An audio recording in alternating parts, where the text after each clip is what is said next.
સિદ્ધ ક્ષેત્ર પાલિતાણા। યાત્રાળુઓ અહીં શાંતિ મોક્ષની શોધમાં આવે છે। પર્વતોની શક્તિ અને મંદિરોની શાંતિ અનુભવો। મિત્રો, ભારતની એક એવી ધરતી જ્યાં એક બે નહીં પણ હજારો મંદિરો આકાશ સાથે વાતો કરે છે। એક એવી પવિત્ર જગ્યા જ્યાં ડગલે ને પગલે ઇતિહાસ અને ભક્તિના પુરાવા મળે છે।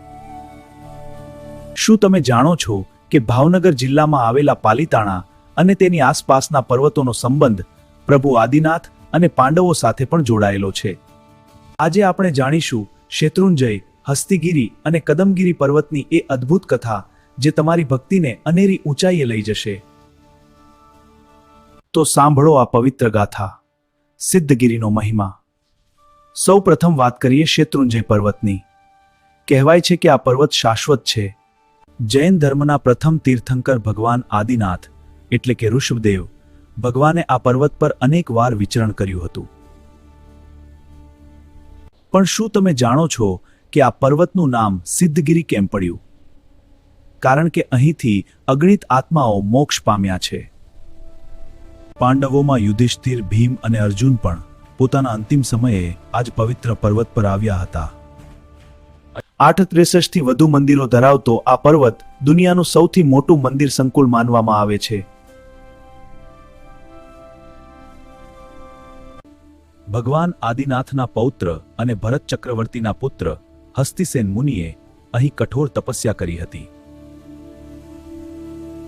કહેવાય છે કે હસ્તિસેન મુનિએ હાથી પર બેઠા બેઠા જ કેવળ જ્ઞાન પ્રાપ્ત કર્યું હતું, તેથી જ આ પર્વતનું નામ હસ્તિગીરી પડ્યું। અહીંની શાંતિ અને પ્રકૃતિ આજે પણ ભક્તોને અનુભવ કરાવે છે કે પરમાત્મા આપણી ખૂબ નજીક છે। અને હવે વાત એ રહસ્યમય કદમગીરી પર્વતની। આ પર્વત શેત્રુંજયની સમાંતર આવેલો છે અને તેનો મહિમા પણ અપાર છે। પૌરાણિક કથાઓ મુજબ આ પર્વત પર પણ અનેક સાધુ સંતોએ પોતાના કદમ પાડ્યા અને તપ કરીને સિદ્ધિ મેળવી। લોકવાયકા છે કે આ ત્રણેય પર્વતો એક દૈવી ત્રિકોણ બનાવે છે, જેના દર્શન માત્રથી માણસના પાપોનો નાશ થાય છે। મિત્રો, પાલિતાણાની આ ભૂમિ માત્ર પથ્થરોનો પર્વત નથી, પણ કરોડો લોકોની આસ્થાનું કેન્દ્ર છે। શેત્રુંજય નદીના કિનારે વસેલું આ ક્ષેત્ર આજે પણ ચીસો પાડીને કહે છે કે શ્રદ્ધામાં એ શક્તિ છે જે પથ્થરને પણ ભગવાન બનાવી દે છે। તમે ક્યારેય પાલિતાણાની યાત્રા કરી છે?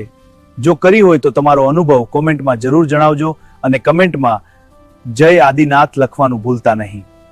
આ વિડીયોને લાઈક કરો અને ગુજરાતના આ ગૌરવશાળી ઇતિહાસને લોકો સુધી પહોંચાડવા માટે શેર કરો। ચેનલને સબસ્ક્રાઇબ કરી લો, કારણ કે આપણી આ ભક્તિમય સફર હજુ ચાલુ જ છે।